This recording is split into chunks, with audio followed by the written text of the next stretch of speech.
KBS 열린 토론.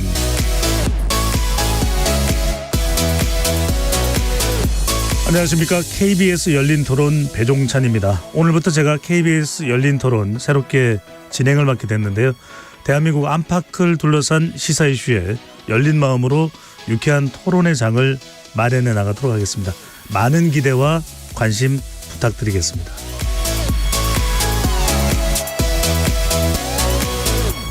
KBS 열린 토론, 오늘은 정치의 재구성으로 여러분을 만납니다.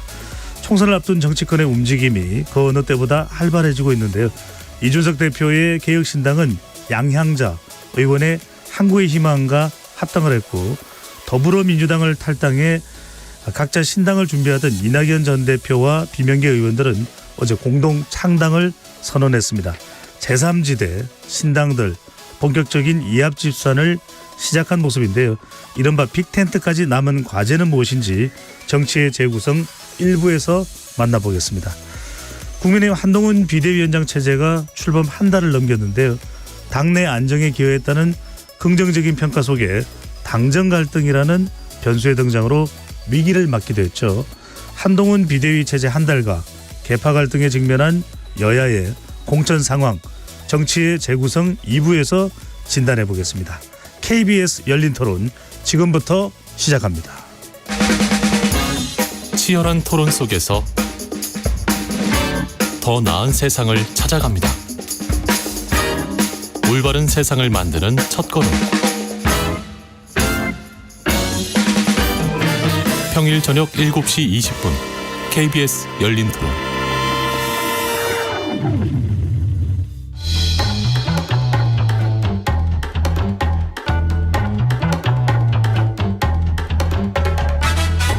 정치를 바라보는 색다른 시선, 정치의 재구성. 정치를 보는 색다른 시선, 정치의 재구성. 함께할 네 분의 논객 소개합니다. 이기인 개혁신당 최고위원 나오셨습니다. 어서 오십시오. 안녕하십니까. 개혁신당 이기인입니다. 하흥기 전 더불어민주당 상근 부대변인 나오셨고요. 안녕하세요. 하흥기입니다. 최수영 시사평론가도 함께하십니다. 안녕하세요. 최수영입니다. 김준우 정의당 비대위원장도 자리하셨습니다. 어서 오십시오. 네, 안녕하세요. 정의당 김준우입니다. 배종찬 소장님 축하드립니다. 감사합니다. 네, 인사를 유일하게 하시네요. 낮프로 하시다가 저녁 프로까지 하셔서 네, 명실상부한 KBS 1라디오의 적자, 알겠습니다. 적장자가 아니신가 싶습니다. 네, 축하 인사는 좋은데 조금만 짧게 해주시면 돼요. KBS 열린 토론 문자로 참여하실 분은 샵 9730으로 의견 남겨주시고요. 단문은 50원, 장문은 100원에 정보 이용료가 붙습니다. KBS 1라디오의 모든 프로그램은 유튜브에서도 함께할 수 있으니까요. 지금 바로 유튜브로 들어와 주십시오. 자, 토론 첫 번째입니다. 제3지대 중텐트를 구성을 했고 또 빅텐트 주도권 신경전 양상을 보이고 있는데요. 먼저 어제 더불어민주당을 탈당했던 두 세력이죠. 이낙연 전 대표의 새로운 미래, 비명계 의원들이 주축이 된 미래대연합 공동 창당을 선언했습니다. 자, 두 세력의 공동 창당, 뭐 예정된 수순으로 보는 의견도 있고, 자, 그 영향력과 앞으로의 역할을 어떻게 봐야 되지? 먼저 이기인 최고위원부터 얘기를 해 주실까요? 근데 이름이 가칭 개혁 미래당인가요? 네, 개혁 미래당. 이건 좀 신당에서 신경이 쓰이겠어요. 그렇죠. 그러니까 신경이 쓰이는 것도 쓰이는 건데, 이 신생정당은 사실 이 숙려와 숙성의 기간을 거쳐야 합니다. 왜냐하면 큰 두 정당은 워낙 홍보가 잘 되어 있는데, 이제 막 만들어진 정당들은 정말 정치에 관여되어 있지 않은 많은 국민들한테 홍보가 안 되어 있는 것이 사실이거든요. 그렇다고 한다면 여론조사에서 개혁신당이 누구에게 누가 만들었는지, 개혁미래당이 누구인지를 충분히 알려줘야 되는데, 개혁이라는 말을 중복적으로 또 쓰는 바람에 이 혼선을 줄 수 있어가지고 이준석 대표 저희가 조금 이거 너무 섣부른 결정 아니냐 이렇게 저희가 주장을 했던 거고. 이준석 대표가 많이 화를 내던가요? 많이 화를 내는 건 아니고요. 뭐 그만큼 저희가 개혁신당이 조금은 많이 주목을 받고 있다는 증거이기도 하니까 이렇게 뭐 많이 흥분하지는 않았습니다. 네. 자, 가칭 개혁 미래당 최수영 평론가는 어떻게 보십니까? 근데 당명 가지고 뭐 저기 얘기하는 거는 저는 조금 오바라고 봐요. 왜냐하면 뭐 이게 최고가 있습니다만은 원래 우리 정당사 역사를 보면은 개혁 혹은 뭐 새 아니면 신 한자로 신 새로울 신 그다음에 민주 국민 이런 게 들어가서 정당명이 돼요. 근데 지금의 상황에서 마치 개혁신당을 쫓아가려는 그것보다는 조금 그 지금 저는 당명 공모도 하고 있다니까 좀 지켜보되 다만 그 속마음은 반영이 됐겠죠. 그러니까 개혁이라는 걸 전제로 삼지대를 구성해야 뭔가 새로운 세력으로 평가를 받을 수 있기 때문에 아마 그런 속내였는데 그래서 과도한 반응보다도 오히려 약간 전 주도권 잡기의 그런 신경전이라고 보고 그 이번에 그 민주당 탈당파 그러니까 이낙연 전 대표와 탈당 의원들이 한 건 전 당연한 수순이라고 봅니다. 그러니까 뭐 이제 일단 먼저 지금 앞서 나가고 있는 새로 개혁신당의 투 트랙으로 좀 이렇게 말하자면은 협상력을 좀 높일 수 있는 그런 좀 그레이드를 올려놔야 되기 때문에 지금 당연히 설 전에 이렇게 중텐트를 한 거고 이제 누가 더 좀 앞서 나가고 뒤서 나가느냐 여러 가지 여론 추이 혹은 설 민심을 보면서 설 직후엔 바로 저는 빅텐트로 가지 않을까 하는 생각이 드네요. 빅텐트로 간다는 이야기는 빅텐트로 순조롭게 간다 이 말씀인가요? 아니면? 뭐 순조롭진 않아도 결국은 갈 것이다. 왜냐하면 기호 3번이 주는 매력이 너무 커요. 그리고 지역구 국회의원의 후보 나가는 분들은 사실 그걸 거부할 수가 있을까요? 뭐 그런 생각이 들어서 드리는 말씀입니다. 네. 이기인 최고위원의 표정에서는 별다른 반응이 없는데. 이게 저는 좀 생각이 다른 게 네. 예정된 수순은 아니었습니다. 사실 취재를 해보면 이낙연 대표의 새로운 미래와 원칙과 상식이 주도했었던 미래대연합은 결이 좀 달라요. 윤영찬 의원이 당에 잔류하게 되면서 사실 좀 공동 창당은 힘들어진 게 아닌가. 그리고 민주당에서 사실상 분화된 두 세력이 합당 창당을 하게 되면은 그것이 정권 심판의 볼륨이 높은 이 상황에서 정권 심판을 오히려 저지하려는 듯한 움직임으로 읽혀질 수 있기 때문에 그냥 반명의 전선만 칠 수 있으니까 이게 소구력이 없어질 거다라고 해가지고 서로 이견이 많은 것으로 알고 있었습니다. 예, 그렇습니다. 김준우 비대위원장은 어떻게 보십니까? 그러니까 질문을 이기인 최고위님이 피해가는 것 같아요. 아 그래요? 네, 이 빅텐트로 가는 게 순조롭냐는 거는 개혁신당이랑 이제 개혁미래당이랑 합쳐질 거냐는 질문인데 이 두 개 합쳐진 게 의외다라고 얘기하는 거는 이제 뭔가 곤란한 질문을 피해가는 것 같고 차라리 이렇게 설명할 수 있죠. 이제 그 세 개가 그러니까 미래대연합이랑 새로운 미래랑 개혁신당이 세 개가 한꺼번에 빅뱅으로 제3지대를 만드는 것이 차라리 오히려 더 좋은 그림인데 개혁신당에서도 잘 모르겠는데요 라고 하니까 그럼 나머지 두 분이 당장의 파급력은 적더라도 일단 힘을 합치자로 결론이 갔다고 보는 것이 외부의 시선이거든요. 밑에 흑막이나 이런 거는 전혀 모르지만 그리고 어차피 외부에서 보기에는 이 뭐죠? 개혁미래당은 그냥 민주당 비명그룹 연합 모임이고 그죠? 네. 지금 개혁신당은 어쨌든 보수 쪽에서 비윤 모임입니다. 그러니까 그러면 이제 그게 비윤과 비명이 만난다고 해서 제3지대 시너지는 생기지 않으니까 이 두 분들이 만나려면 뭔가 좀 화학적 결합이 될 수 있는 촉매가 있어야 되는데 그게 지금 쉽지는 않아서 약간 시간이 기다려지지 않나 싶고 네. 그다음에 최세영 평론가님 말씀하신 대로 어쨌든 현실 정치 특히 지역구 후보에서는 기호 3번이 갖는 매력이 있습니다. 저희는 뭐 사실은 기호 순번제 없애자고 하는 정의당 입장이지만 일단 저희가 3번이니까 6석이잖아요. 근데 지금 둘이 합친다고 지금 7석이 되는 게 아니에요. 그러니까 지금 서두를 이유가 없죠.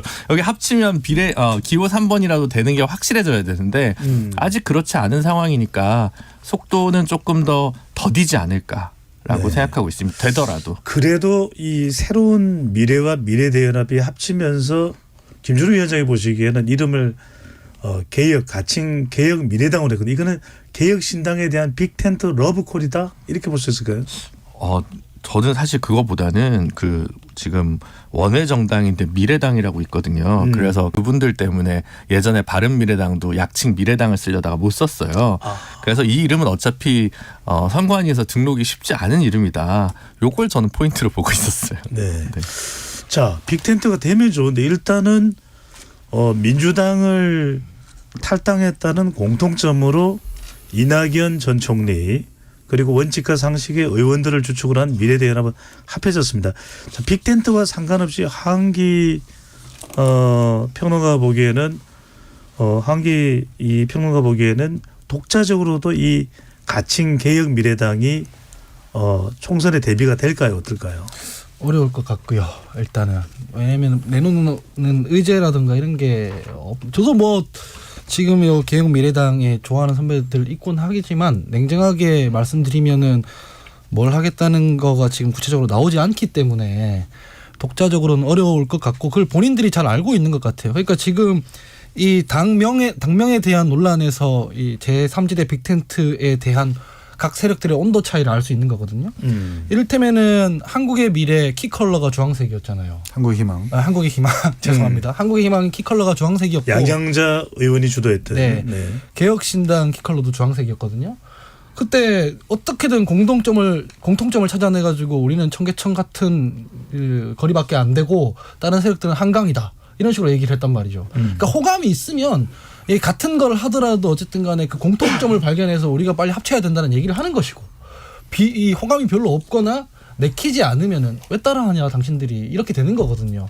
그러니까 사실 만약에 개혁미래당이 이 당명을 민주미래당 이렇게 만들었으면 개혁신당이랑 합칠 수 있겠습니까? 못 합치잖아요, 사실은.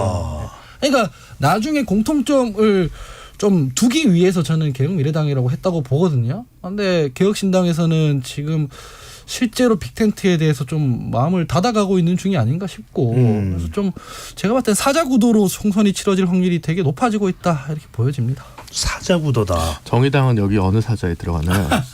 죄송합니다. 모자구도로 치러질 확률이 되게 높다. 정의당 지지하시는 분들께 이게 사과드리겠습니다. 방송이 4년 제가 넘게 여기서 하는데 배종찬 소장님이 오니까 저희가 예능 쪽으로 좀 흘러가는 것 같아서 전혀 그래서는 안 됩니다.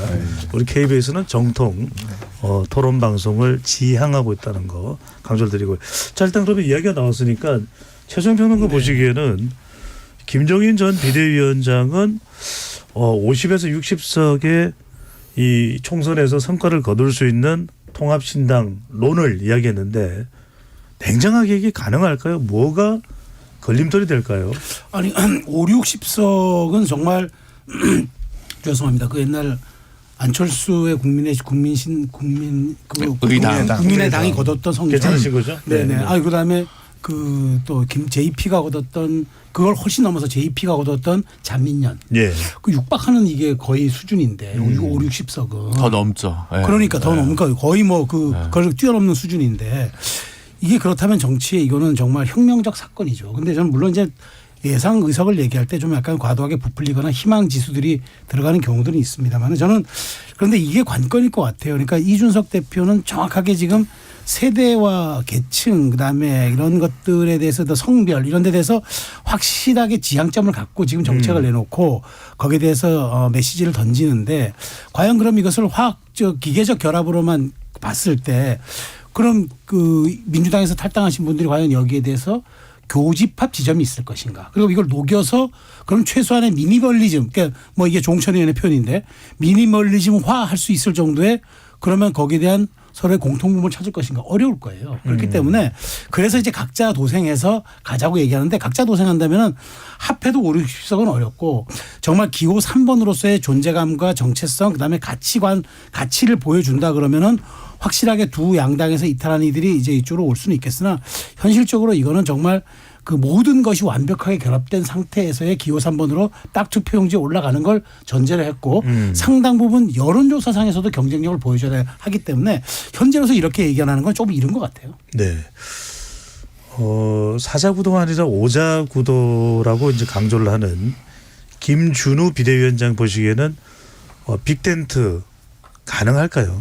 아니 저는 뭐 최근까지만 해도 그래도 가능성을 80으로 보고 각자 가는 길을 20으로 보고 있어서 그러니까 예정된 합당이라고만 보지 않는다는 거죠. 근데 뭐 상황이 결국은 합쳤을 때 이득을 보는 것랑 손해를 보는 것들이 있는데 그러니까 이제 이득이 어쨌든 손해보다 더 많아야 될 거 아니에요. 그 계산 중인 것 같아요. 그러니까 어느 쪽이든 조금 더 이른바 이삭줍기에 성공한다든가, 그러니까 현역 의원들이 좀 그러니까 시쳇말로 합쳤는데 7석도 안 되면 그거 왜 합치겠습니까? 라는 이제 의문이 들 수 있을 것 같거든요. 물론 지금 상황에서는 두 단위가 합치게 되면 기호 4번까지 올라가니까 뭐 그 정도만 해도 그게 좀 괜찮죠. 말하자면. 그러니까 3번까지는 획득하지 못하더라도 그렇긴 한데 저는 이게 합쳤을 때 제가 보기에는 두 단위가 합쳤을 때는 비례를 기준으로는 지지율이 좀 빠질 수밖에 없습니다. 이질적 구성이 갖는 것들이 있기 때문에 그러면 얻게 되는 비례 의석수는 줄어요. 대신에 그거를 상쇄할 수 있는 지역구 당선 전략, 지역구 당선 후보가 더 커져야 돼서 3자 구도 속에서 돼야 되는데 그렇게 많아 보이지 않거든요. 소선거구제 해야죠. 소선거구제도 있고 이쪽은 호남에서 비벼볼 만하고 반대쪽은 영남에서 비벼볼 만한데 둘이 합친다고 해서 거기서 달라지는 게 아니라 수도권 충청에서 달라지는 후보가 누구가 있다. 그래서 그게 한 대여섯 명 된다라고 하면 바로 합쳐야죠. 네, 저는 그렇게 보거든요. 비례로 손해보는 건 끼케야 서너 석일 거니까. 짧게. 그러니까 최종인 평론가가 가치 공유가 힘들 것이다. 개혁신당과 개혁미래당은 이 점은 어떻게 보십니까? 저는 사실은 가치 공유는 한국의 정당들이 특히 거대 양당 출신들은 70%가 비슷합니다. 그래서 꼭 하고 싶은 얘기를 꾹 참으면 됩니다. 그러니까 서로 그 공통점만 중심으로 얘기를 하고 그거는 크게 상관없을 것 같아요. 오히려 이제 그 우리 피 끓는 이기인 의원은 하고 싶은 얘기가 많기 때문에 이제 그런 표현의 자유가 억압당하는 게 싫어서 연합에 망설일 수 있을지는 모르겠는데 저는 그건 중요한 것 같지 않고 오히려 이 가치를 실현할 수 있는 인물군의 숫자, 규모 이 부분이 제3당의 설득력을 확신시켜주는 것 같거든요. 그래서 뭐 새로운 인물들도 되게 중요한데 사실은 가치만 가지고 인물들이 그게 충분히 전국적으로 지역구 선거에서 받쳐주지 않았을 때 어려움을 저희 진보정당 워낙 오랫동안 느꼈기 때문에 드리는 말씀입니다. 알겠습니다. 자, 이것도 하나 여쭤봐야 되겠네요. 최근에 트럭 운전으로 바쁜 또 사람이 있습니다. 이기인 최고위원이죠. 네. 근데 지금 개혁신당이 이준석 대표 또 이기인 최고위원이 이렇게 소형 트럭 운전해서 강서구 마포구로 이렇게 홍보를 펼치고 있는데 이게 뭐 어떤 전략입니까? 그러니까 국민의힘 또 강세 지역도 아닌데 강서구하고 마포구면 뭐 젊은 세대를 노린 겁니까? 어떤 전략으로 지금 다니는 겁니까? 일단은 큰 정당이 아닌 만큼 작은 정당에서 출발했으니까 500kg짜리 단종된 소형 라보트럭 타고 저희가 주장하고자 하는 정책을 홍보해 보겠다라는 취지이고요. 그리고 지금은 선거운동 기간이 아니기 때문에 기호나 어떤 선거 지지 호소를 하지 못하지만 정당의 주요 정강 정책이 무엇인지는 홍보를 할 수 있거든요. 신생정당의 몸부림이라고 판단해 주시면 될 것 같고 이 위치 강서와 마포를 가지고 왜 여기를 갔느냐라고 막 정치적 의미를 물으시는 분들이 많은데 정말 정치적 의미 없습니다. 그냥 가깝고 사람 많고 네. 또 우리 당사와도 가까워서 그렇게 지정한 곳인데 굳이 의미를 붙이자면 강서구 보궐선거에서 사실 처음으로 정부한테 심판을 내린 곳이기도 하고 그렇기 때문에 지금 민심의 어떤 바로미터인 상징적인 지역이었고 또 마포 같은 경우에는 국민의힘에서 뭔가 사천 논란이 있었던 곳이기도 하잖아요. 저희 그 두 지역을 가서 이런 정치 말고 정책으로 승부하는 정치하겠다라는 상징적인 의미로 해석해 주셨으면 좋겠습니다. 한기 네. 전 민주당 상근 부대변인도 청년 정치인인데 네. 개혁신당도 이른바 2030 MZ세대를 노리면서 네. 강서구 마포구를 지금 뚫고 있고 네. 또 전략적으로 홍보하는데 이 점을 어떻게 보세요? 저는 지금 제3지대가 전선을 잘못 긋고 있다고 생각합니다. 이번 총선에는 큰 에너지 두 개가 있죠. 뭐냐면 하나는 윤석열 대통령의 권력 팽창 저지. 이게 뭐 심판론이라고 요약하면 되는데 뭐냐면 이런 거거든요. 입법 권력이 없는데도 불구하고 지금 현 정권이 하는 게 저런데 만약에 입법부에서 견제나 제어를 하지도 못하게 되면 얼마나 더 막 나가겠느냐. 이런 현실적인 공포가 있어요. 이 큰 에너지가 부정평가율로 드러나고 있죠. 근데 이 부정평가율을 민주당이 흡수하지 못하거든요. 그래서 다른 한 축의 에너지가 있는 거예요. 양극단의 정치 좀 청산하자. 근데 이거는 현실적인 공포가 아니라 눈앞에 닥친 공포가 아니라 미래에 대한 우려인 거예요. 그러니까 양당 정치 이거 청산하자고 하자는데 동의하는 사람도 당장 우선순위를 따지면은 지금 윤석열 대통령의 권력이 더 이상 팽창되면 안 된다라는데 우선순위를 둔단 말이죠. 그러면은 이 예전에 역사에서 국공합작 같은 게 있으려면 전선을 명확하게 긋고 우리가 윤석열 대통령 더 견제 잘할 수 있습니다. 민주당으로는 견제 못합니다. 뭐 이런 전선을 그어야 되는 거잖아요. 근데 오락가락하고 있어요. 뭐 이재명 대표도 한번 뭐 비판했다가 윤석열 대통령 비판했다가 서로 신당끼리도 뭐 티격태격했다가 이러면은 유권자들이 보기에 표죽이 겁나거든요. 신선한 건 맞지만은 지금 당장 우선순위는 현재 정부의 권력이 더 늘어나면 안 된다라고 생각하는 입장에서는 표를 주기가 겁나죠. 그래서 저는 너무 좀 좌충우돌하는 면이 없지 않아 있어 보인다. 개혁신당이 좌충우돌한다. 네. 이 점에 대해서 짧게 대답을 하신다. 신생정당은 저마다 좌충우돌할 수밖에 없고요. 네. 정착할 때까지는 좀 혼란이 있을 수밖에 없습니다. 다만 지금 양당에 대한 혐오가 너무 강해요. 그리고 저희가 바라보는 것은 진짜 이제는 출산율도 너무나 낮고 국가가 이제 지속 가능성이 없다고 판단하는 국민들이 여러 많이 늘어나고 있는 상황에서 여기서 과연 정부의 심판론만 이야기하고 이재명 당대표에 대한 어떤 비판론적인 것을 세게 긋느냐? 저는 그것을 그렇게 바라보지 않고 진짜 정책만 이야기해야 된다. 오히려 정책만 계속 부각시키는 것이 우리가 살아남을 수밖에 없는 길이다. 네. 이렇게 지금 스탠스를 잡고 있거든요. 바로 이 지점인데 혐오가 싫어서 우리는 정책을 우선으로 한다라는 게 지금 개혁선당의 이 최고위원회 설명인데 만 65세 이상 지하철 무임승차 폐지는 또 다른 갈로치기 또 혐오 정치로 이끌어내는 건 아니냐인데 이 점에 대해서 최소영 평론가는 어떻게 보십니까? 그러니까 저도 이걸 지적하고 싶은데 사실은 지금 이런 얘기를 했잖아요. 그 말하자면은 그 양당의 혐오가 싫어서 이제 뭐 국공합작 얘기까지 나왔는데 근데 이준석 대표가 그런 것까지 이제 그 말하자면은 제3지대가 반드시 우리 정치에 필요하다고 생각해서 꺼내는 아젠다 치고는 너무 이게 말하자면은 선명하고 너무 논쟁적이고 그다음에 나중에 회복 탄력성이 없을 정책들을 지금 꺼내놓고 있어요. 이를테면 지금 말씀하신 그 노인의 무임승차 그 지하철 그 폐지에다가 현금화로 지급한다는 거나 오늘인가 얘기했죠. 그 여성들 공무원 될 사람들 반드시 군대 갔다 와라. 그렇게 해야 이제 된다는 얘기를 또 해가지고 지금 젠더 이슈가 또 불붙는 지금 개혁신당이요. 개혁신당 네. 이준석 대표가 오늘 양양자 의원과 발표를 했어요. 그런 걸 놓고 보면은 저는 속내가 좀 따로 있지 않느냐. 그러니까 말하자면 그 뭐 연대 이런 가치보다도 만일 되면은 기호 3번 되는 빅텐트가 좋지만 안 되면 안 되더라도 각자의 트랙으로 선거를 치러서 개혁신당의 존재 가치를 확실하게 말하자면 계층과 성, 그러니까 젠더, 그다음에 연령대까지 포함해서 이것을 자리매김하는 정당으로 이번 총선에 한번 해보겠다.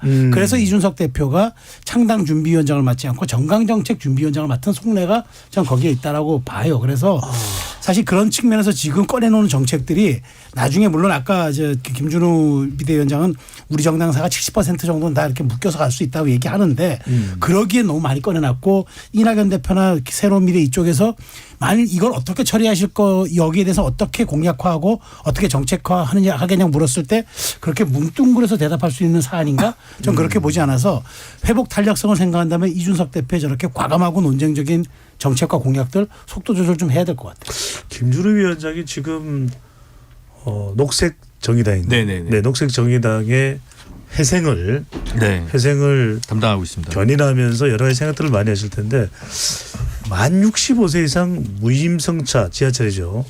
이 폐지를 꺼내놓은 게 빅텐트 안 하겠다 뭐 이런 의지로 읽는 시각도 있는데 이 점은 어떻게 보시는지요? 그럴 수도 있겠다는 생각이 지금 드네요. 저는 그냥 왜냐하면 근데 이거는 그렇다기보다는 원래 그 이준석 대표가 갖고 있던 이준석 대표의 감각 속의 공정이 담긴 공약이나 정책들로 저는 보이거든요. 그래서 꼭 이제 빅텐트를 하기 싫어서 이런 거를 내세우는 것 같지는 저는 않아 보이고 다만 이제 이 정도로 나왔을 때는 유승민 대표가 합류 안 한 이유가 있다.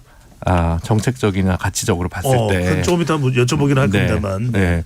그런 측면을 보여요. 그러니까 어쨌든 이 당은 뭐 천하람 위원장이나 우리 이기인 의원이나 다 우리 뭐 열린토론 식구들이었지만 뭐 이준석 대표도 마찬가지였죠. 그러니까 이준석 표 정책 공약이라고 생각 들고요. 그러니까 그 정책에 대한 찬반은 뭐 따로 할 기회가 있을 텐데 지금은 이제 그걸 얘기하는 거 옳다 그르다 얘기하는 시간은 아니니까 저는 그냥 본인이 이제 드디어 본인이 하고 싶은 대로 한번 쫙 꺼내보는 시간인 것 같아요. 근데 그런 것들이 가지는 정무적 효과나 연대 연합을 해칠 수 있는 가능성은 충분히 있지만 뭐 그걸 감수하더라도 난 이런 정치를 하고 싶었어. 난 이런 이야기를 꺼내고 싶었어. 내가 대표하는 자들은 이런 생각을 해라는 얘기를 하는 거고 저희도 사실은 많은 분들에게 공감받지 못한 그런 정책들을 가지고 왔다가 다른 정당에 수용했는 역사가 있어서 의견이 다르다는 이유만으로 뭐 전부 비하하거나 그러고 싶지는 않습니다. 노인 무임승차 같은 거는 좀 갈라치기라고는 보지 않고 사실 좀 정책 얘기하는 게 반갑기도 한데요.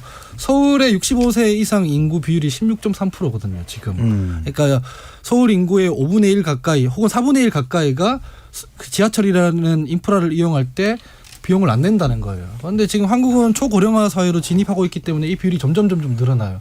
근데 인프라 깔아놓고 거기에 비용을 안 치르면은 버틸 수가 없잖아요. 여기에 대한 어떤 개선책으로 아이디어를 낸 거라서 마냥 갈라치기라고 보는 것은 좀 부당한 평가라고 저는 생각을 해요. 근데 다만 제가 궁금한 건 이런 거죠. 근데 이 개혁신당에서 내놓는 정책들의 타겟 유권자층이 누군가 하는 거예요. 아까도 말씀드렸지만은 그게 지금 되는 유권자층은 이미 개혁신당 지지하고 있을 텐데 지금 그보다 훨씬 더 확장을 하려면은 지금 지지하지 않는 유권자층을 데려가야 되잖아요. 그런데 거기를 타겟팅하는 정책은 뭐를 내놓고 있냐는 거죠. 이미 하던 대로 하는 방식이 너무 매몰되어 있는 거 아니냐라는 거예요. 선거는 이 정책 뭐 컨설팅하는 이런 싱크탱크가 아닌데 명확하게 유권자층을 타겟팅해서 그 유권자층을 데려올 수 있을 만한 정책으로 공략을 해야 되는데 그런 것들이 별로 지금 눈에 안 보이는 점은 아쉬운 지점이라고 할 수 있습니다. 세 분의 말씀이 상당히 설득력이 있거든요. 이인 최고위원은 이런 정책을 내놓기 전에 당 내에서는 고민이 없었을까요? 그러니까 타겟층한테 유리하게 표를 얻으려는 전략으로 했다면 뭔가를 더 주겠다는 말만 반복했겠죠. 그렇잖아요. 근데 저희는 폐지하고 재구조화하자라는 주장인데 자 정치권의 안 좋은 습관 중에 하나가 뭐냐면 어떤 토론과 대안을 냈을 때 그걸 가지고 내용으로 반박하는 것이 아니라 혐오와 갈라치기라고 해가지고 링 안에서 글러브스 끼고 싸우는 게 아니라 칼 들고 밖에서 협박하는 수준으로 나가기 때문에 지금 뭔가 이 사회가 문제라고 생각하거든요. 이 내용을 뜯어보면은 지금 우리나라에 950만 명의 노인이 있습니다. 근데 무임승차에 혜택 보는 사람들이 160만 명밖에 안 돼요. 그러면 나머지 800만 명의 노인분들은 비수도권, 대도시권이 아닌 곳에 지하철이 없는 곳에서 혜택을 못 받고 있는 분들이 많습니다. 이미 노인 무임승차 제도가 해가 갈수록 수도권과 비수도권을 갈라치는 정책으로 고착화되고 있는 거예요. 이걸 가지고 우리는 다시 재구조화하자.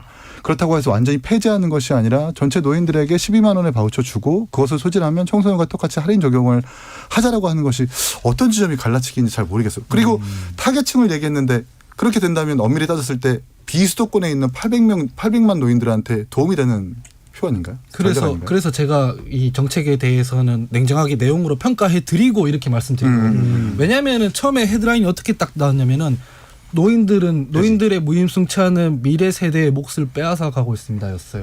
그렇게 얘기할 필요 없거든요. 그렇게 얘기할 필요가 없어요. 지금 방금 말씀하신 대로 말씀하신 대로 우리는 지금 있는 인프라가 인구 구조상 불가피하게 구조조정을 해야 되는 상황이기 때문에 이거 지금 우리가 재조정합니다. 재구조화합니다. 하면 되는 문제예요.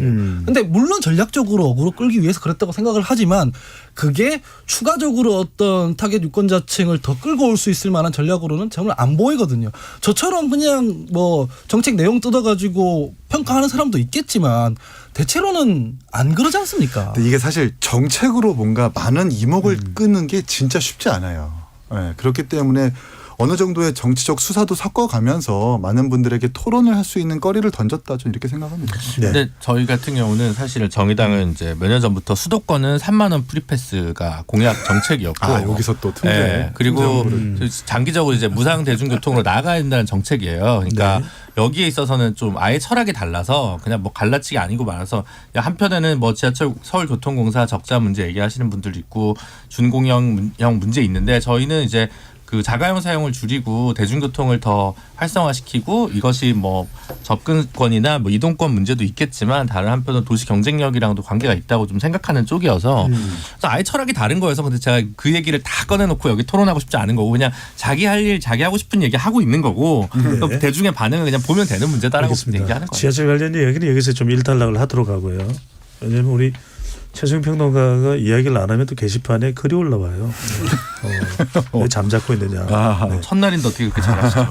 제가 한번 깨뚫고 있죠. 전반적인 내용을. 자, 국민의힘입니다. 권은희 의원이 탈당을 했어요. 탈당을 했습니다. 자, 이제 어디로 갈지 아직 발표는 안 했죠. 어디 쪽으로 광주 광산에 출마를 한다라는 것은 이제 선언을 했는데 최수빈 평론가가 또 보수 쪽 관련된 분석을 하고 계시니까 왜 탈당을 한 것이고 뭐 어떤 목적으로 어디로 향하게 될 것으로 예상을 하시는지요? 탈당은 당연히 재선을 목적으로 탈당을 한 겁니다. 그러니까 뭐 이제 가만히 있다가는 21대 국회의원으로 이제 마감이 될 것 같으니까 이제 이렇게 지금 제3지대 공간이 열렸을 때 발빠르게 나온 거죠. 4개월이 재선 의원인가요? 재선 의원이죠. 네. 이제. 그래서 이제 3선에 도전하는 거죠. 자, 그러니까 4개월 남은 국회의원직을 영위할 것이냐 아니면은 4년을 보고 4개월을 더 한번 던져볼 것이냐. 네. 거기에서 저는 4년을 보고 4개월 던진 거라고 생각하고요. 중요한 건 이제 어느 당으로 갈 거냐는 거죠. 근데 지금 저도 뭐 권은희 의원의 속내는 모르겠습니다만은 어찌됐건 호남을 기반으로 했던 국민의당에 몸을 담았고 그다음에 지금 약간 요즘에 최근에 불출마를 선언했던 이낙연 지금 전 대표의 기류가 약간 좀 이상하게 출마를 지금 열어두고 있는 상황이어서 만일 그렇다면은 권은희 의원은 개혁신당 즉 호남을 지역구로 둔 거기 때문에 개혁신당의 간판으로 뭐 빅텐트까지 뭐 생각할 수는 있겠습니다만 네. 당장 눈앞에 보이는 개혁신당의 간판으로 호남 도전보다는 오히려 그 호남의 연고도 있고 그다음에 더 전남도지사 이런 거 여러 가지 커리어를 갖춘 이낙연 신당의 몸을 담아서 저는 도전할 거라고 저는 가능성이 좀 높을 거라고 보는데 중요한 건 뭐 지금 권은희 의원 한 명이 이미 의원직을 그만두고 갔기 때문에 사실 그렇게 또 매력적인 자본은 아닐 수 있거든요. 그런 측면에서 지금 권은희 의원의 거취보다도 오히려 저는 이낙연 대표가 어떻게 이번 자신의 출마 문제에 대해서 거취 여부를 결정하는가가 더 큰 상수 같아요. 나머지는 여기에 따르는 하위 변수들이 되지 않을까 그렇게 생각합니다. 이낙연 전 총리가 더 중요한 변수일 것이다. 그렇죠. 더 중요한 상수고 나머지들이 이제 더 따라오는 변수들일 것이다는 방금 전에 생각입니다. 권은희 의원이 개혁신당 쪽으로 갈 거라고 보셨는지 아니면 개혁미래당 개혁미래당으로 개혁미래당 쪽으로. 자 지금 우리 스텝이 확인해 준 것은 권은희 의원이 3선이라고 하네요. 19대 비례대표까지 해서 3선이죠. 20대 21대까지. 아, 사선에도 비례를 2번 했죠. 네. 그렇죠. 이런 지금- 경우도 있었구나. 이번에 지금도 비례시잖아요. 우리 패널 분들은 AI입니다. 네. 자, 그래서 하여튼 권은희 의원도 중요한데 사실 국민의힘에서 더 조마조마했던 인물은 유승민 전 의원이거든요. 유승민 전 의원이 탈당을 하게 된다면 국민의힘을 상당히 화제에 모으고 일각에서는 이제 친구의 아들인 이준석 대표를 도울 수밖에 없지 않겠느냐 이렇게 봤는데 불출마 선언에다가 국민의힘 잔류를 선언했어요. 상당히 이 개혁신당에서는 합류를 희망했다, 강구했다 이런 이야기가 나오는데 실제 그랬는지 그리고 왜 이준석 대표의 개혁신당으로 합류를 안 했는지요? 어떻게 보십니까? 일단 유승민 의원님 주변 분들과 자주 소통을 했고요. 왜냐하면 같은 당 출신이기 때문에 바른미래당과 바른정당 새로운 보수당 거쳐서 공통되는 인물들이 많습니다. 그분들에게 사전에 아주 오래전부터 정보를 취합해 보니까 탈당을 안 할 거라는 것은 이미 짐작하고 있었고 그리고 개혁신당으로 오지 않을 것도 저희는 이미 알고 있었습니다. 다만 이제 같은 마음 아니겠느냐. 이 정부가 잘못 돌아가고 있다는 것에 대해서 이심전심 아니겠느냐라는 말을 방송에서 하다 보니까 그리고 이준석과 유승민이 항상 이렇게 좀 같이 판단되어지다 보니까 이제 같이 무조건 올 거라고 판단된 것 같은데 그건 아니다. 근데 이제 저 어저께 내신 메시지를 좀 주목하는데 불출마는 아닌 것 같습니다. 왜냐하면 공천 신청을 하지 않는다라고 하셨거든요. 그건 여의도 문법이 아니에요. 불출마를 정말 하시게 된다면 불출마하겠다거나 출마하지 않겠다거나 가급적 애둘러서 백의종군하겠다 정도로 하는데 공천 신청을 하지 않겠다라고 하는 것은 이 당에서 아직까지 나의 역할이 남아 있을 것이고 한동훈 비대위원장은 잘 들으라. 나를 그렇죠. 쓰라. 그렇죠. 그것이 그렇죠. 수도권이든 어디든 간에 나에게 공천을 주거나 선거를 나가게 한다면 내가 역할을 하겠다라고 해서 만약에 여기 총선에서 안 좋은 성적으로 끝나버리면 그 차기 당권까지 노릴 수 있는 그런 것들을 짐작하고 있는 것 같아요. 그런 것들을 염두에 두고 있다 보니까 신당에 오는 어떤 도전적인 입장보다 안정적인 좀 스탠스를 취하려고 하는 게 아니냐 그렇게 생각을 합니다. 김준우 위원장은 어떻게 보면 시종일관 당에 쓴소리를 냈고 윤석열 대통령에게도 또 상당히 비판적인 목소리를 높였던 것이 유승민 전 의원 대표인데 출마 기회를 줄까요? 아니 저는 줘야 된다고 생각을 하는데 네. 줄까요에 대해서는 아마 유승민 대표님한테 물어봐도 가능성이 더 낮다고 대답하실걸요. 그러니까 저는 이제 그건 다른 문제 같아요. 그러니까 예를 들면 지금 보수 정당들 같은 경우는 국민의힘 같은 경우는 지금 총선 전망이 민주당에 비해서 어둡습니다. 하지만 뭐 뭐 정의당이 더 얻을 수도 있겠죠. 근데 이제 뭐 제가 그런 말을 왜 해요 굳이? 동정표를 좀 얻어보려고.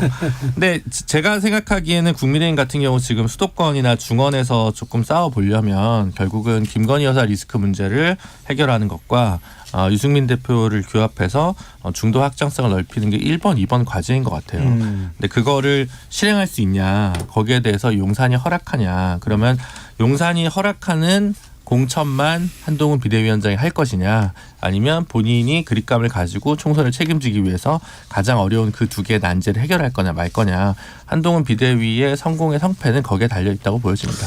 한기 네. 평론가는 어떻게 보십니까? 그러니까 출마도 못하고 출마를 못할 가능성이 높은데 국민의힘에 잔류하는 이유는 뭘까요? 저는 잔류하는 건 그렇다고 뭐 그럴 수 있다고 생각해요. 뭐 사실상 저는 뭐 신당들 제3지대 역동성이 반갑긴 한데, 그렇다고 지금 이 장이 섰다고 해가지고 당을 지키고 있다가 다 탈당해가지고 이합집산하는 것도 별로 그렇게 바람직한 건 아니거든요. 그래서 사실 유승민 의원쯤 되는 사람이면 당을 지키고 있는 것도 의미 있는 일이라고 저는 생각합니다. 근데 사실 공천 신청 안 하는 거는 저는 좀 비겁하다고 생각했어요.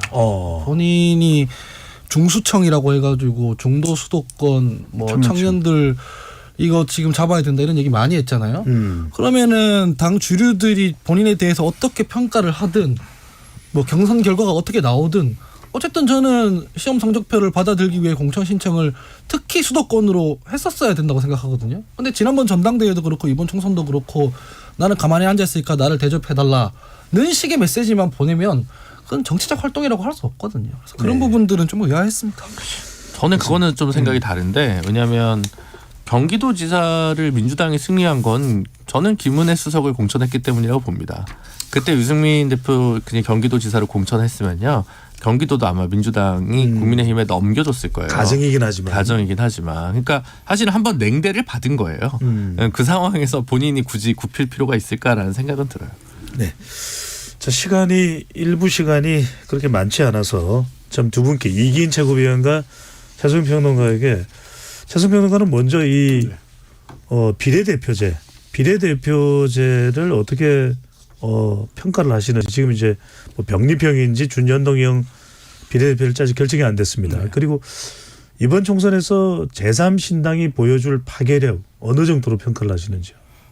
제3지대가 보여줄, 아까 먼저 그 병리평하고 준연동형. 저는 준연동형은 이미 한계를 드러낸 거 아닙니까? 이번에 다 그게 꼼수로 위성정당 만든 게 문제라면은 이게 여야 공론으로 합의가 안 되고 더 진척이 안 된다면 저는 차라리 병리평으로 돌아가서 솔직하게 국민의 평가를 받아보자.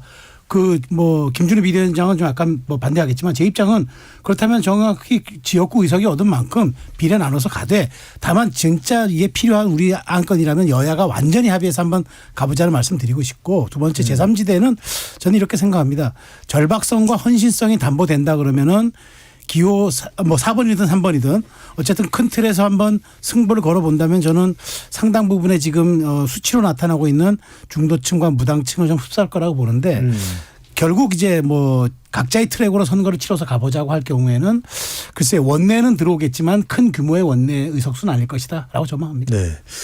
비례대표 제도가 병리평이냐 준연동형 비례대표제냐에 따라서 개혁신당의 성과도 상당히 달라질 수 있다는 전망도 나오는데 어떻게 보시는지. 저희가 자만하는 건 아니지만 그럼에도 불구하고 제3지대 신당 중에서 그래도 어느 정도 지지세도 좀 있고 인기가 있다고 생각하기 때문에 일단 개혁신당의 입장은 어떻게 선거제도가 되든 지역구 비례대표 똑같이 그냥 다 공천하겠다라는 입장인 거고, 병리평으로 회귀하라는 목적이 진짜 제도가 그게 옳아서가 아니라 지난 21대 국회를 생각해 보면 양당이 병리평으로 가져갔던 의석수가 290석이 넘습니다. 그러니까 의석수를 더 많이 가져가겠다는 나쁜 의도밖에 없는 거예요. 사실 결과적으로 그렇게 된 거죠. 네, 말은 국회 다양성이 필요하다고 하지만 큰 두 정당이 포기할 수 없는 기득권이 아직도 있는 겁니다. 그런 의미에서 준연동형이라는 제도를 어떻게 문제가 되는지 세세하게 더 깊게 들어가야 되는 것이 맞지, 다시 이것을 병리평으로 회귀하는 것은 과연 국민들이 어떻게 납득할 수 있을까 걱정입니다. 김준우 위원장한테 안 여쭤볼 수가 없습니다. 네. 시간은 다 돼가지만 일부 시간입니다. 2부 계속되고요. 네. 제3지대 세력인 정의당에서는 이 제3지대 신당 합종 연행 움직임에 대해서 어떻게 보고 계신지 특히 이제 용해인 의원이 제안한 비례연합정당 정의당의 입장도 있을 텐데요. 제3지대 합종 연행이랑 용해인 의원 기본소득당이나 개혁연합 신당에서 제안하는 비례연합정당은 조금 다른 결이잖아요. 지금은 일단 지금 요즘 쓰이는 제3지대는 사실은 정의당은 빼놓고 얘기하는 것 같고 그냥 민주당 탈당파와 국민의힘 탈당파가 어떻게 합종 연행을 하느냐의 문제로 좀 보여서 저는 이게 가치에 근거한 것보다는 각 당의 마이너리티 소수자 연합 으로 지금 합종 연행이 되고 있기 때문에 국민분들이 양당 정치에 실망하는 만큼 그 에너지를 전치해내고 있지 못하다 긍정적으로 그렇게 좀 보고요. 그럼에도 불구하고 아직 선거 시기가 남았고 양당의 혁신을 게을리한다면 전체 제3지대 의석수는 그래도 좀 더 커질 수 있는 가능성이 있지 뭐 아주 낮게만 보지는 않습니다. 그거는 이제 각 당이 정의당 포함해서 분발해야 될 문제라고 보고요. 용해인 의원이 제안한 비례연합 정당은 사실은 제가 봤을 때는 병립형을 막기 위해서 그냥 준연동형 하에서 위성정당 성격 있는 정당을 창당해서라도 병립형을 막자.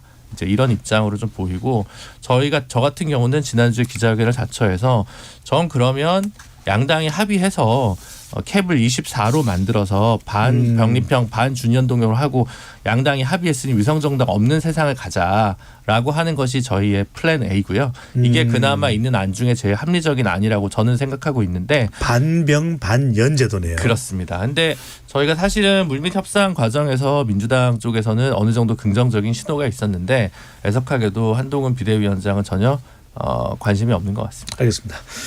지금 여러분께서는 KBS 열린 토론 함께하고 계십니다. 유튜브에 들어가셔서 KBS 1라디오 또는 KBS 열린 토론 검색하시면 지금 토론하는 모습 바로 보실 수 있습니다. 방송을 듣고 계신 여러분이 시민 농객입니다.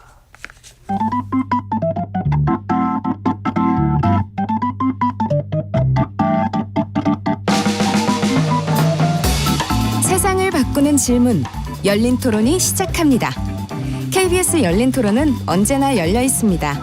단문 50원, 장문 100원의 유료 문자 샵 9730 그리고 KBS 어플리케이션 콩으로 여러분의 의견을 남겨주세요. KBS 열린 토론 정치의 재구성 김준우 정의당 비대위원장, 하흥기 전 더불어민주당 상근 부대변인, 이기인 개혁신당 최고위원, 최수영 시사평론가 네 분과 함께하고 있습니다. 1부에서는 본격화하고 있는 정치권의 이합집산과 제3지대 움직임을 분석해봤는데요. 2부에서는 한동훈 비대위 한 달을 맞은 국민의힘 내부 상황과 공천심사에 돌입한 각 당 상황 분석해보도록 하겠습니다. 자, 최종평론가부터 한동훈 국민의힘 비대위원장 한 달여 정도 됐네요. 네. 평가를 해주신다면요. 저는 짧은 시간 내에 한 달이라는 짧은 시간 내에 당내 착근했고 또 윤 대통령의 갈등이 표출이 되면서 통해서라기보다는 표출이 되면서 본인이 갖고 있던 어떤 정치적 감각 혹은 돌파 능력 그다음에 그것을 말하자면은 이 현실 정치에서 정말 진검승부로 어떤 잘 치환하는 모습까지 저는 상당 부분 많은 걸 보여줬다고 봐요. 근데 다만 중요한 거는 한동훈 위원장의 개인기는 굉장히 좀 뛰어나고 그다음에 여러 가지 뭐 여론조사상 나타나는 수치들도 굉장히 우호적으로 나타나는데 다만 그것이 이제 국민의힘의 지지율과 연동이 안 되는 것. 그러니까 이른바 디커플링이라고 그러죠. 네. 그런 좀 동조하지 못하는 그런 현상들은 본인이 극복해야 되는데 물론 이게 이제 어떤 일각에서는 이게 이제 결국 한동훈 위원장의 지표가 선행지수다. 나오지 후행지수로 따라올 것이라고 얘기를 하는데 개인기 하나만으로 전체 당이 다 따라오기는 쉽지는 않아요. 그래서 한동훈 위원장과 당이 어떤 식으로도 어떤 말하자면은 이미지로 같이 부합이 되든 실제로 녹아 들어가서 한 몸이 되는 것처럼 대중에게 인식이 되든 그러한 과정이 아직도 남은 과제라고 저는 생각을 합니다. 그렇군요. 10점 만점에는 몇 점을 주실 수 있을까요? 저는 뭐 한 8.5 이상 주고 8.5 이상. 9 넘어가기는 조금 이른 것 같고. 8.5점요. 김준호 비대위원장은 10점 만점에는 몇 점 주겠습니까?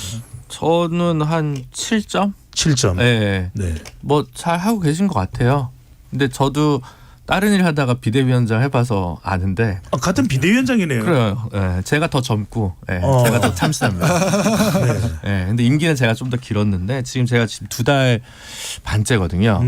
근데 이제 이게 갑자기 오게 되면 본인이 갖고 있는 문제의식을 발현하는 데 있어서도 업무 익히는 데도 그렇고 팀으로 온 게 아니라 개인으로 오면 할 수 있는 어떤 그 한계가 있어요. 본인이 예를 들면 당대표 선거를 준비해가지고 내가 이런 플랜으로 당을 바꾸겠다라고 온 게 아니라 갑작스럽게 이렇게 긴급 구원 등판하게 되면 열심히 해도 어떻게 끌어올릴 수 없는 어떤 한계가 있습니다. 그거를 끌어올린다는 건 개인이 못 끌어올린다는 게 아니라 일정한 시간의 축적이 필요하다는 생각이 한편으로 들고요.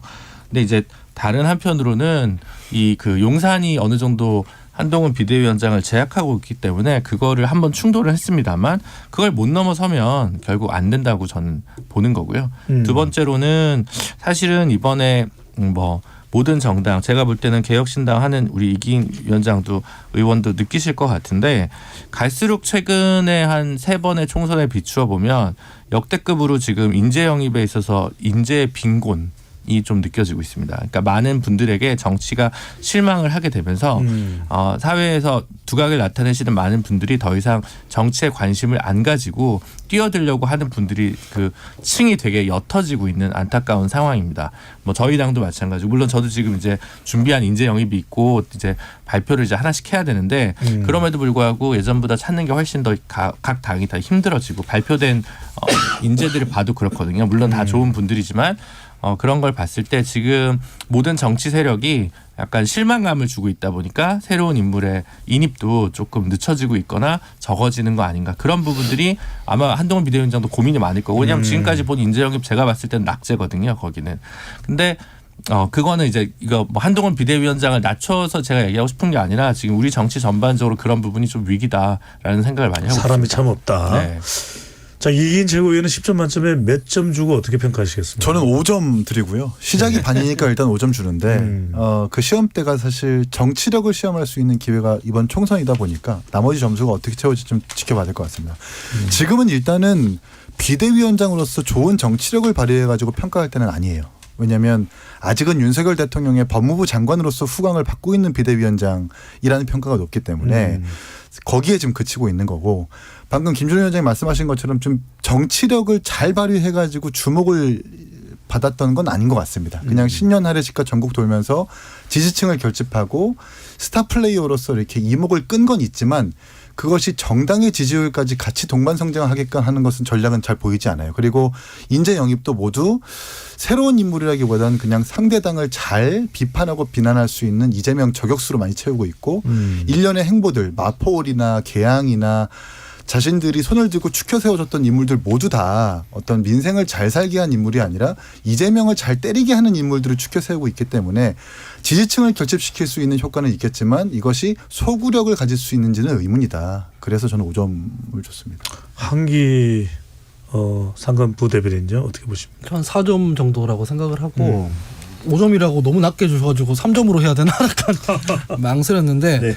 하나만 봅니다. 국정 부정평가율을 그래서 낮췄느냐 안 낮췄느냐 그것만 봅니다. 한동훈 비대위원장 보고 투표 안 하거든요. 국민들은. 지금 이 정권을 심판할 것인가 지원할 것인가 이걸로만 간단 말이죠. 근데 지난번까지 있었던 당대표랑은 조금 다른 모습을 보였기 때문에 제가 4점을 드린 거고 사실상 그렇다고 해서 한동훈 비대위원장 개인의 지지율은 올랐을지 모르겠지만 그래서 국민의힘으로 대통령의 국정기조를 변경시킬 수 있다는 기대감이 전혀 안 들잖아요. 사실 지금도. 그렇기 때문에 이 추후에 있을 김건희 여사 특검에 관한 법률이라든가 이런 걸 어떻게 다루느냐에 따라 재평가를 할 수밖에 없을 것 같다. 이렇게 말씀드립니다. 네. 결국 그러면 이야기는 몇몇 이슈로 이제 좁혀집니다. 지금 여론조사 결과를 하나 소개해드리면 오늘 소개해드리는 모든 조사는 중앙선거여론조사 심의위원회 홈페이지에서 확인 가능합니다. 서울경제신문이 한국갤럽에 의뢰를 해서 지난 25일, 26일 실시한 조사이고요. 무선 전화번호 무선 가상번호 전화면접 조사입니다. 자, 이 조사에서 한동훈 위원장에 대한 이 긍정평가를 물어봤는데 44%. 잘하고 있다는 긍정평가 44%, 부정평가는 38%거든요. 자, 한동훈 비대위원장은 44%의 긍정평가인데 대통령 지지율이나 국민의힘 지지율을 보면 여기에 미치지 못한다. 바로 최종평론가가 말씀해 주신 디커플링 현상인데 이게 대체로 무엇이 원인이고 이것을 어떻게 한 위원장이 오늘 대통령과 대통령실에서 오찬도 있었습니다. 그런데 이제 윤재욱 원내대표는 브리핑을 하면서 그저 민생만 이야기를 했다. 지금 총선이 한 70여일 앞두고 온 국민들의 시선이 모아졌는데 민생만 이야기를 했을까? 한 비대위원장이 어떻게 이 점을 디커플링된 걸 극복을 해야 될까요? 바로 그 점이에요. 그러니까 이 탈동조화 현상을 어떻게 한동훈 위원장이 그러니까 국민의힘 지지율, 그러니까 저는 대통령의 지지율과 한동훈 위원장이 약간 엇박자가 나는 거는 저는 이해가 돼요. 왜냐하면 이번 선거를 그나마 한동훈 위원장이 이 지지도와 인지도를 가지고 선거를 치름으로써 이제 말하자면 윤석열 정부에 대한 정권 심판을 좀 희석시킨다 그런 의도는 있으니까 그것까지는 이해가 되는데 그 간판을 걸고 나가는 국민의힘의 지지율이 한동훈 위원장의 지지율에 못 미친다. 이 괴리감이 이제 문제인 거죠. 왜냐하면 아직 녹아 들어가지 않았다고 봐요. 그러니까 한동훈 위원장이 MZ세대를 대표하고 또 뭐 아주 개혁적인 이미지 그다음에 법무장관으로서 보여줬던 강단과 아주 뚜렷한 논리성 이런 것들이 대중에게 잘 가기는 되는데 이게 말하자면 한동훈의 개인기라든가 한동훈의 개인 퍼스널리티로는 잘 각인이 되는데 이게 국민의힘하고 무슨 상관이지라고 이제 연동되지 않는 이 괴리감이 이제 과제가 되는 거고 이제 극복해야 할 지점인데 제가 그래서 아까 말씀드린 게 이제 일종의 선행지수 같은 역할을 할 것이다. 그래서 이제 후행지수로 과연 그러면 70여일 남은 상황에서 따라올 것이냐. 저는 이 문제는 남은 과제가 저는 김건희 여사 리스크보다 더 큰 게 공천이라고 봐요. 공천요. 그렇죠. 왜냐하면 한동훈 위원장이 이제 앞으로 공천 인재 영입한 분들 전략 배치할 거고 또 어느 지역에서는 경선도 할 거고 또 어느 지역에서는 대통령실이 꽂은 인사들과 또 여러 가지 이제 그 말들이 오고 가는 또 경선이 벌어질 겁니다.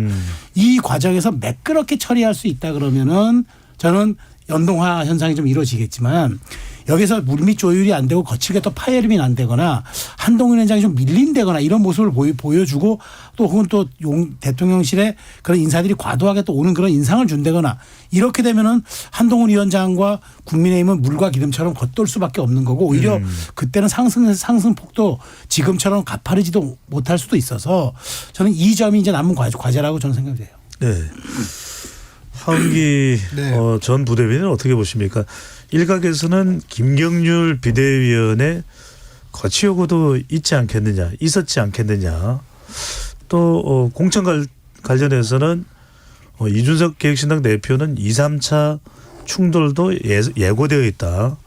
한동훈 비대위원장이 극복 가능할까요? 어떻게 극복을 할까요? 이거 극복 안 하면은 선거하지 말자는 얘기예요. 아하. 김경률 비대위원이 이슈가 될 때 뭔가 굉장히 호들갑들을 떨었지만 뭐 대단한 얘기하는 게 아니에요. 그냥 국민 대다수가 생각하는 부분, 문제 삼는 부분에 대해서 그냥 얘기했을 뿐이거든요. 그걸 가지고 난리가 났잖아요. 근데 여기서 김경률 비대위원 보통 인사가 사퇴했을 때 어떤 인사가 사퇴했을 때는 잘못했을 때 사퇴하는 거잖아요. 김경률 비대위원이 뭘 잘못했습니까? 사퇴할 만큼. 근데 사퇴시켜버린다는 것은 김건희 여사에 대한 그런 언급한 게 잘못이라는 걸 인정하는 게 되지 않습니까? 그럼 국민 대다수가 지금 잘못 생각하고 있다는 말이거든요. 국민의힘 입장에서는. 국민 대다수랑 반대로 가서 선거를 어떻게 치르겠습니까? 그래서 한동훈 위원장이 그거 모를 사람은 아니기 때문에 버틸 거라고 봐요. 근데 여기서 용산이랑 협상을 해가지고 김경률 비대위원 날려버리고 뭐 용산에서 내리꽂는 그런 공천한다? 선거하지 말자는 거거든요. 근데 한동훈 위원장이 그러잖아요. 나는 이길 공천을 할 것이다라고 했거든요.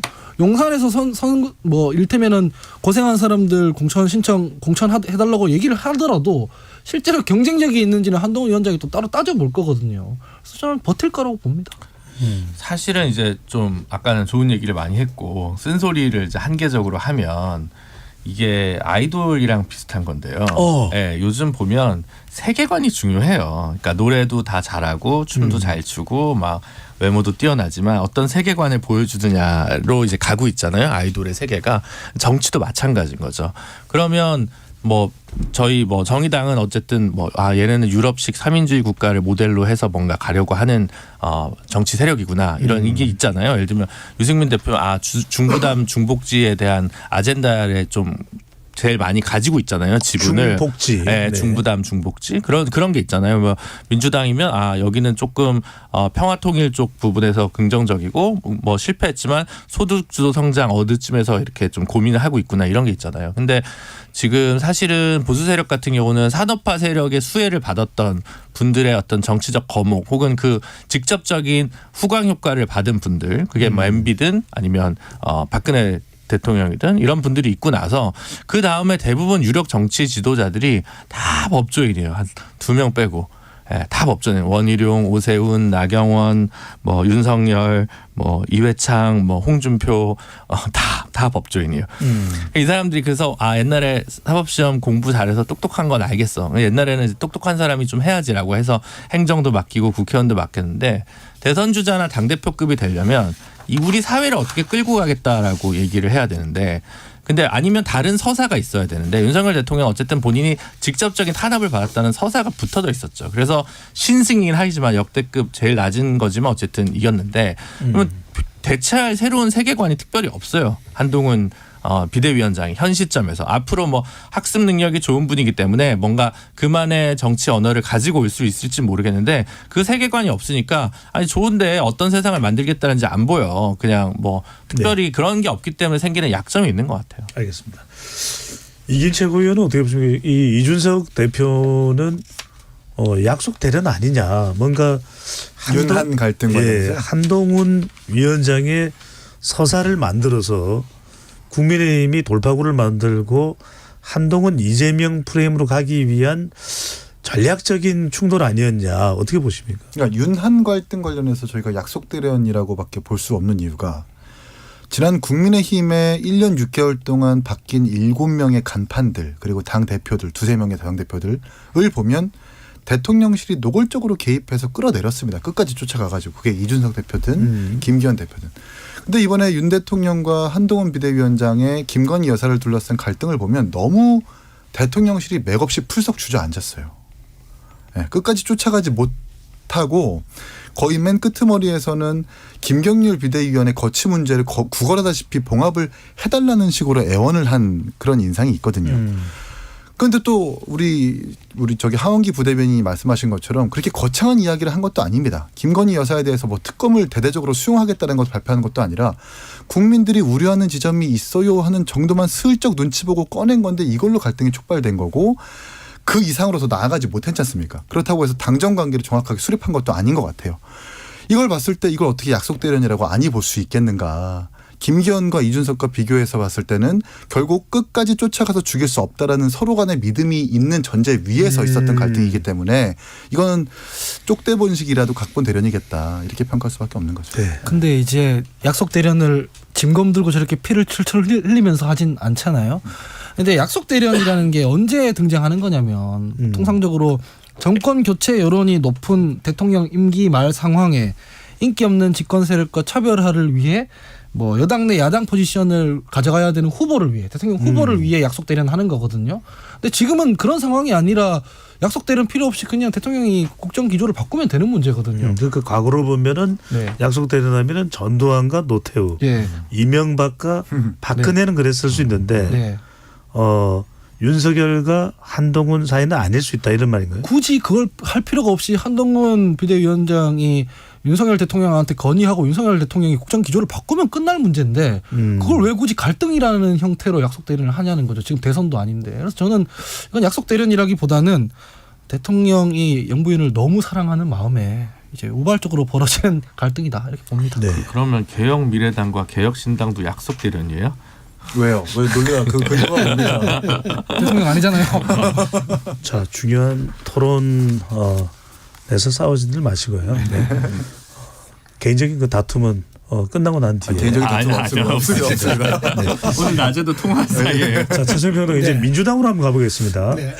자, 국민의힘 뭐 이야기는 또 다음에 우리가 기회가 있으면 또 이어가면 되고요. 자, 민주당 지금 공천이 일단 상당히 갈등이 좀 불거지는 상황입니다. 그래서 원칙과 상식에 세 사람의 의원들도 뭐 표면적으로는 그렇지 않았지만 뭐 공천 갈등이 없었다고 할 수는 없을 테고요.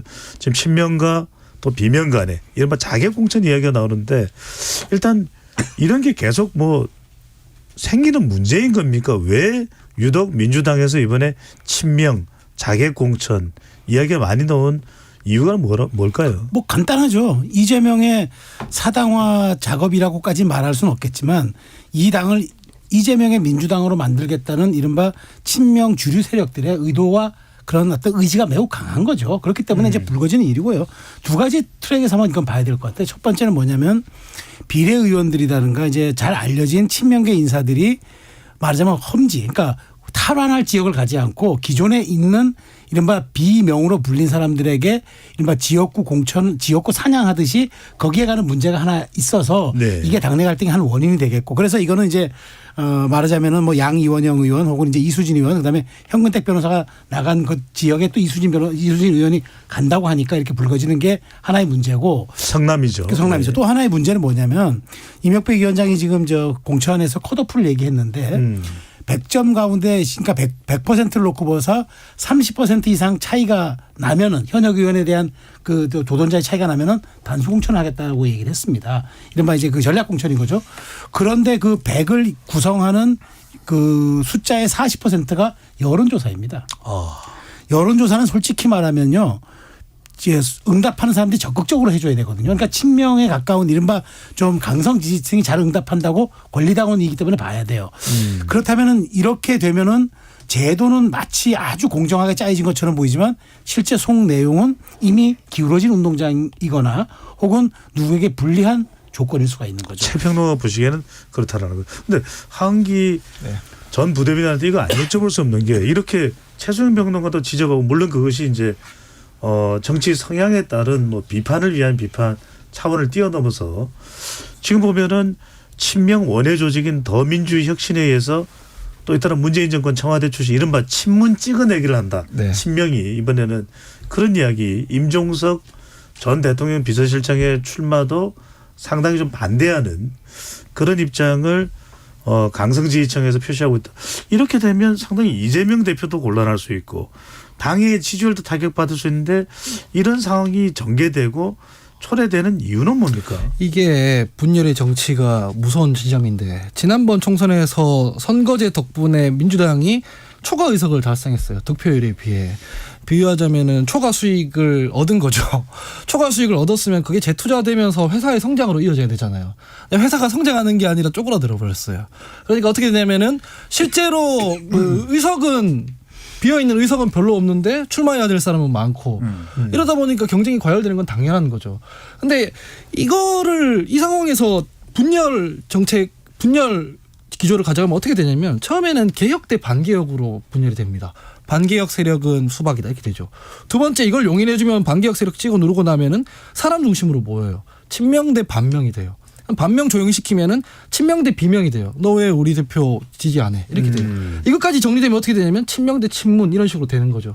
이거 정리되면 뭐가 되는지 아십니까? 친명 대 찐 친명이 될 거예요. 그래서 그 안에서 또 갈라지는 또 갈라지고 또 싸워요. 이거 그 바른미래당도 그렇게 해서 소멸해 버렸거든요. 그러니까 이거는 그냥 인류예요. 마이너스를 촉진하는 방식의 정치를 하면은 계속 쪼개지는 거거든요. 지도자가 나서서 통합을 해야 된다는 게 그냥 좋은 말을 하는 게 아니라 우리가 이견이 있고 입장이 다르지만은 어쨌든 간에 그거를 합의할 수 있는 그릇을 만들어야 된다고 하는 게 리더십이거든요. 그거 그냥 방치해둔 결과가 이렇게 되는 거예요. 그렇다고 네. 뭐 저희가 회사가 쪼그라들었기 때문에 뭐 줘야 되는 자리가 넉넉히 있는 것도 아니잖아요. 그래서 저는 이게 되게 우려스러운 상황으로 보고 있거든요. 이 대목에서 궁금한 게 또 하나 있습니다. 이른바 문재인 전 대통령을 저격해 왔던 네. 뭐 윤석열 정부에 대해서도 선수를 내었지만 이현주 전 의원입니다. 이현주 네. 전 의원이 국민의힘 소속인데 탈당을 했고 민주당 복당 지금 결정이 됐습니까? 아직 결정된 건 아니죠. 네. 이재명 대표가 직접 요청을 했다 이렇게 이야기가 되는데 우선 이기인 최고에게 많은 사람들은 이준석 대표와 함께 할 줄 알았거든요. 이게 개혁신당으로 갈 것으로 생각했던 많은 사람들은 상당히 당황스러웠습니다. 왜입니까? 아닙니다. 이현주 전 의원은 어딜 가든 있습니다. 좌우 합작 어딜 가든 있고 뭔가 반정부 투쟁이라면 어디에든 함께할 수 있는 이념적 뭔가 확장성을 가진 분이라고 좀 평가를 하고 이재명 대표가 이제 반윤에 대한 전선을 확실하게 그으려고 이현주 전 의원을 지금 영입하려고 하는 것 같아요. 근데 지금 들어보니까 이현주 전 의원이 어떤 행보를 보였습니까? 조국 장관 때 삭발하시고 그다음에 문재인 전 대통령을 제가 기억하기로는 내란 선동 혐의로 고발한 직접 당사자일 거예요. 이런 분을 영입하겠다라는 것은 반윤 반정부라는 그 센 성질을 가져가겠다는 의미와 동시에 당내에서 친문 인사들은 확실하게 선을 긋겠다라는 예고로 볼 수밖에 없겠죠. 왜냐하면 이재명 대표는 지금 총선도 중요하지만 차기 대선이 훨씬 더 고려사항일 겁니다. 그리고 성남시장 때부터 제가 조금은 이자랄로서 말씀을 드리자면 네, 이자랄. 이재명 대표 잘 알고 있는 사람으로서 보자면 피하 식별이 정말 뚜렷한 사람이거든요. 자기 측근들한테 기관장이든 어떤 일자리를 줘가지고 함께 동반으로 끌고 갈 수 있는 그런 사람인데 이런 사람이 당내에서 친문 세력이 더 득세해가지고 대선으로 가는 교두보에 뭐 문제가 생긴다고 판단한다면 절대 안 되겠죠. 그러니까 이현주 전 의원을 영입하든지 친문 인사에 대한 어떤 공천의 이 가능성을 줄이고 자신의 당으로 공고히 해서 다음 대선 때는 확실히 대통령이 되겠다는 의지를 지금부터 보이는 것의 일환이 아닌가. 알겠습니다. 자, 시간이 거의 다 돼가서 이제는 네 분께 참 공천이 중요합니다. 선거 때마다 공천 중요하다 그렇게 이야기를 하는데도 잘 안 되는 경우가 많습니다. 하은기 전 부대변인부터 네. 30초밖에 못 드리겠네요. 네. 한 분당 30초씩 들을 테니까 이번 선거 2024년 22대 국회의원 선거에 공천의 제일 중요한 핵심 관전 포인트 뭐가 될까요? 그 뭐 다양성이 중요하다고 하잖아요. 그래서 선거제도 바꾸자고 하잖아요. 선거제도 안 바꿔도 정치의 다양성을 확보할 수 있는 방법이 있거든요. 친명, 비명, 친윤, 반윤 이걸로 갈라서 공천하지 말고 다양하게 공천을 하면 돼요. 그래서 정상적으로 공천하느냐 아니면 권력자랑 가까운 사람 공천하느냐 이거를 두는 부릅두고 보셔야 될 것 같습니다. 네, 김주루 네, 위원장께서. 비슷한 얘기인데요. 저는 당내에서 개파 갈등, 정파 갈등 있을 수 있다고 봅니다. 근데 그 정파가 노선이 다른 게 아니라 넌 누구랑 치게 넌 누구랑 치네 하면 이거는 정파에 미달한다고 보거든요. 그냥 패싸움인 거죠. 그래서 그렇게 되면 공천이 망하고 그렇게 되면 우리 정치 전체의 수준이 타락하기 때문에 그 점을 제일 유의하는 게 필요할 것 같습니다. 네, 이긴 최고위원님. 이걸 기억해 주셨으면 좋겠어요. 운동권과 비운동권 그리고 이재명 저격수 누구를 내쫓기 위한 공천을 하는 정당은 배제해 주십시오. 국민들께서. 그리고 해당 지역의 정확한 발전상과 청사진을 제시하는 사람이 누구인지 그런 공천의 기준을 세우는 정당이 누구인지를 정확하게 주목하셔야 됩니다. 알겠습니다. 총선의 세 가지 요소 우리가 구도, 이슈, 인물을 꼽는데 구도는 정해졌습니다. 인물이 공천입니다. 어떤 인물을 공천하고 그 과정에서 매끄럽게 국민 눈에 인식이 되느냐 그리고 잡음이 없느냐 누가 더 득점보다는 실점하지 않느냐 그게 이번 총선의 핵심 키워드고 승부를 가를 요인이 될 겁니다. 네, KBS 열린 토론 정치의 재구성 오늘은 이것으로 모두 마무리하겠습니다. 오늘 함께해 주신 네 분 고맙습니다. 감사드립니다. 감사합니다.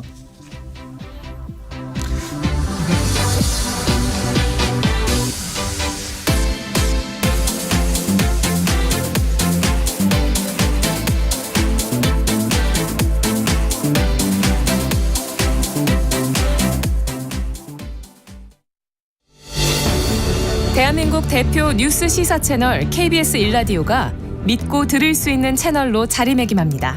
평일 아침 7시 20분 전종철 기자 진행의 전격 시사.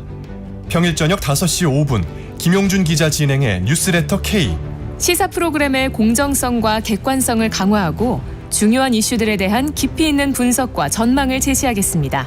평일 오전 11시 5분 신성원 아나운서가 진행하는 KBS 1라디오 오늘 세계는 국제뉴스 전달 기능을 더욱 강화해 한국인의 글로벌 인사이트를 키우는 채널로 도약하겠습니다. KBS 라디오 기후위기 대응 캠페인 지구를 지켜라. 높아지는 기후위기의 심각성을